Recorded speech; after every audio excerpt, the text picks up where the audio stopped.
السلام علیکم ورحمۃ اللہ وبرکاتہ. وعلیکم السلام ورحمۃ اللہ وبرکاتہ. څنګه دوستانو، مشرانو، کشرانو، حمزولو، هر کله ز تاسو ته مې منن تاسو ډېر ګڼ تعداد سره راغلي یئ زما د سټوډیو ته. الله پاک هم خوشحاله و آباد ساته. ما خو ویل چې د دین سره مینه نشته، خو دین سره ډېره مینه ده. الله دې زمونږ او ستاسو نور هم ورسره مینه پیدا کړي. نن واقعه د حضرت عیسی علیه السلام واورئ، او دا واقعه چې ده نو دا د لالچ په بابت کې ده چې څوک لالچ کوي د هغه انجام به صحیح. عیسی علیه السلام په یو سفر باندې روانو، ورسره یو ملګری هم دی. عیسی علیه السلام چې سفر وکړو نو دغه وخت کې عیسی علیه السلام دمه کوي. ملګري ته وایي چې ملګریا سفر خو کوو، مزل ډیر دی او موږ ډیر لوی سفر باندې روان یو، خو څه د ډوډۍ انتظام هم پکار دی، د خوراک څښاک. نو ملګری ورته وایي چې حضرت عیسی علیه السلامه بالکل زه به لاړ شم، ډوډۍ به راوړم، انتظام به تیار کم. عیسی علیه السلام جیب ته لاس کړه، 1 دینار یې ورته ورکړ، او دغه ملګري سره 2 دیناره خپل ملګري کړه. چې کله یې ملګري کړه نو بیا لاړ روټۍ پسې، نو 3 روټۍ یې واخیستې. چې کله یې 3 روټۍ واخیستې نو عیسی علیه السلام ناستې دی او دا ملګری راغی. نو عیسی علیه السلام وکته چې ډوډۍ خو 3 دي.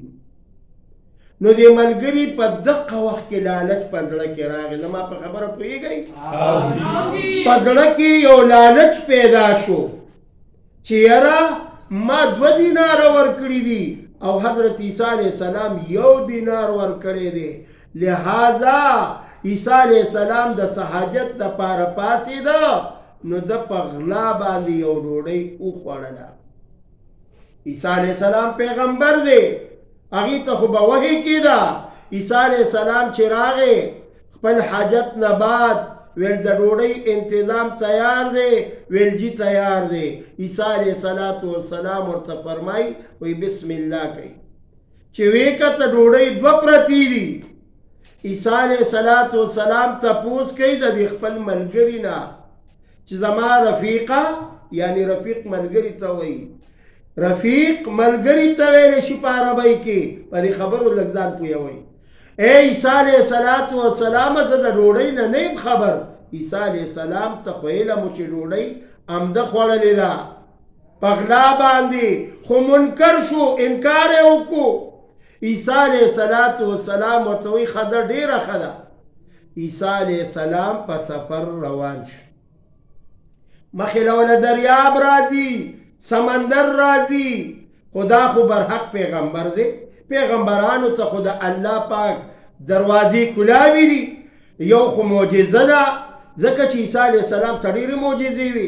اوس په دې اوبو باندې چې تیر وځي، یعنی اخوا ته روانېږي، نو دا ملګری ورته وایي ای حضرت عیسی علیه السلام نه بیړۍ شته، نه نور څه انتظام شته، اوس به موږ څه کوو؟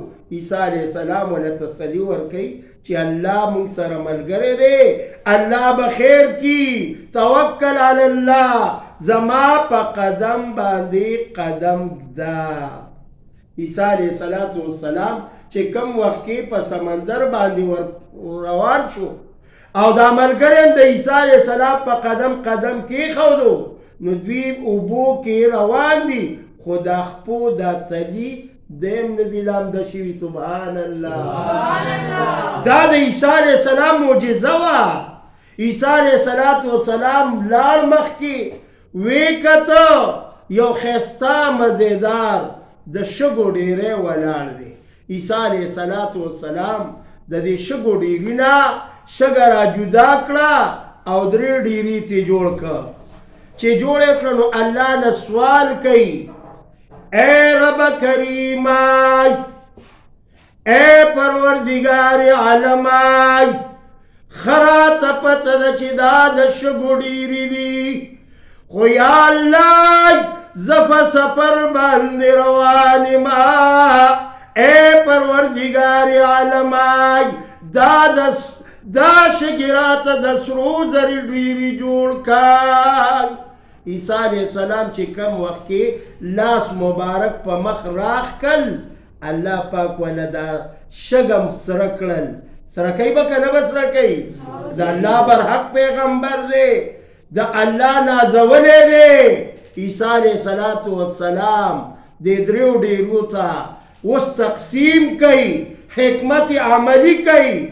عیسی علیہ السلام ملګري ته وایي چې دا یو ډیری ستا شو، دا یو ډیری زما شو، او دا یو ډیری د هغه چا شو چا چې دا ډوډۍ خوړلې ده. اوس دې وخت کې د دې ملګري بیا په زړه کې لالچ راغی. لالچ به موږ او تاسو نه کوو ښه، د لالچ انجام ډیر خراب دی.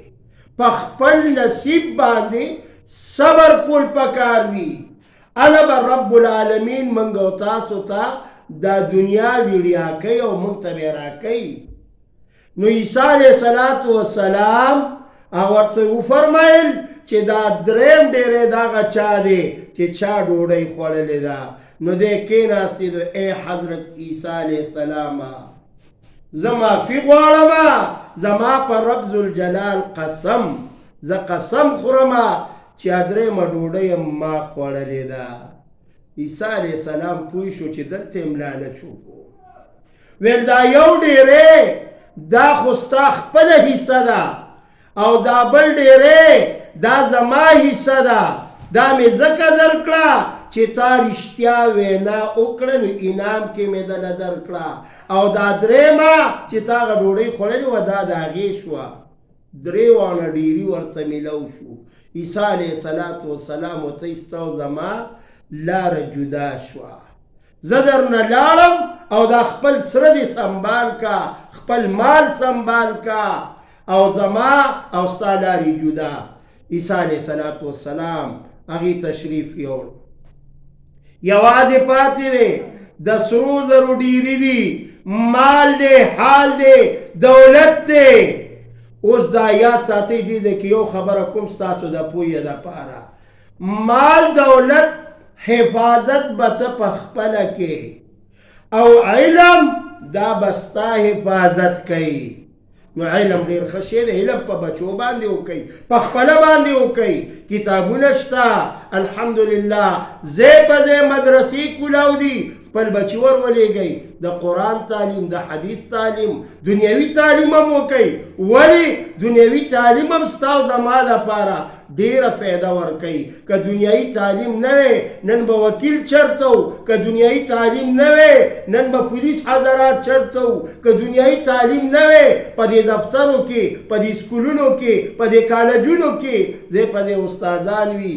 د استادانو ډېر احترام کوئ. دا به انشاءالله بله پیره کې زه د استادانو د احترام واقعه بیانوم. اوس دا کیسه خپله مخکې بوځم. عیسی علیہ السلام وفرمایل چې زه درنه لاړم.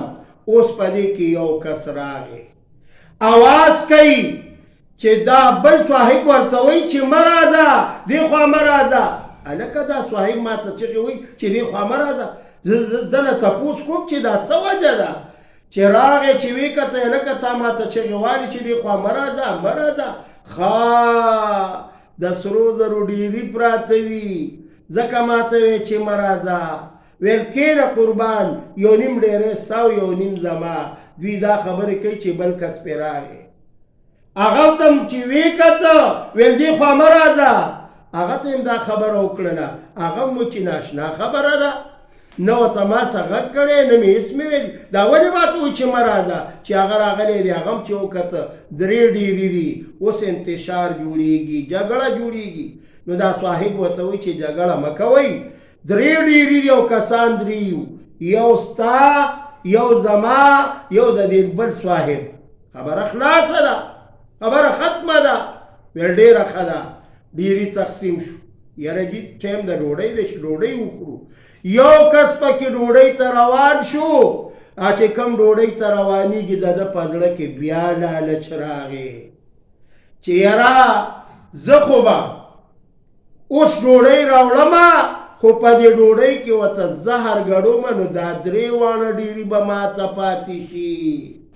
او دې دوو کسانو دا سوچ او مشوره کوي چې مړه دې څه خبرېږي خو چې څنګه راشي بس سر به ترې قلم کو بس خبره به ختمه کو یعنی قتل به کو مړ به کو. کله چې ډوډۍ راله هغې کې زهر ګډ شوي دي چې زهر ګډ شوي دي د ده د ډوډۍ خودو سره هغې پاڅېده او د ده نه سر وواله یعنی سر یې قلم کو وفات یې کو مړ یې کو قتل یې کو. خو چې دوی ډوډۍ ته کېناستې ده که نه نو هغې کې خو هم زهر و نو هغه دواړو چې ډوډۍ وخوړه هغې دواړه مړه شول. درې څلور ورځې پس عیسی علیه السلام بیا تشریف فرمالی چې راغی ویې کته د سرو زرو ډیري پراته دي او درې واړه مړه پراته دي. عیسی علیه السلام وایي اله العالمین دا دنیا د خلکو ته دومره خوږه ده چې ځانونه یې پسې مړه کړه لالچونه یې کړي دي درې واړه مړه دي خو لاس باندې ونه څه یو لم ورنه راله.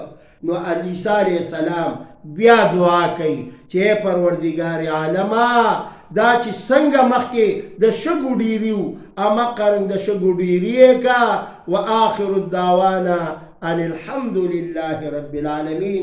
دا واقعه مې ذکر کړه خو د ټولو نه اول ښایسته واقعګانې را روانې دي مزاحیه خبرې هغه هم را روانې دي نوجوانانو دپاره چې ټینشنونه ختم شي. زما چینل باقاعده سبسکرایب کوي او شیر هم کوي او دا انشاءالله آینده را روان نو ویډیو کې به د ځمکې او د اسمان مقابله شوې ده چې دا څنګه مقابله شوې ده دا به زه تاسو ته ویم او ورسره ماته نن ډېر کسان ناستې دي و یو نعت به وي ښایسته ښایسته نوجوانان راغلي دي. خیر دی زه به یو نعت وویمه مختصر تاسو به هم راسه په شریکه وایئ. او بلال روانو چاتی اکړله پوښتنه ویل چې او بلاله نن دې زړګی ډک دی د ژړا نو دا چارټلې بیا دې شونډې وچې د خفګان. بلال ویل چې په ما غم دی جاړم ځکه ما نه جدا نبی اکرم دی جاړم ځکه زه د آقا په مینه چاته وګورم ویل چې او بلاله نن دې زړګی ډک دی د ژړا نه دا چارټلې بیا دې شونډې وچې د خفګان. السلام علیکم ورحمت الله.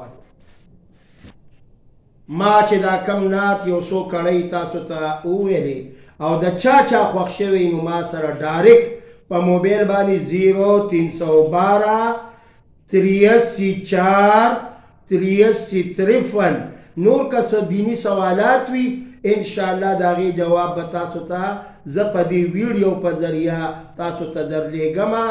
انشاءالله تاسو به ما نه خفه کیږئ خو تاسو زما د خوشحالۍ لپاره سبسکرایب ولګوئ که نه.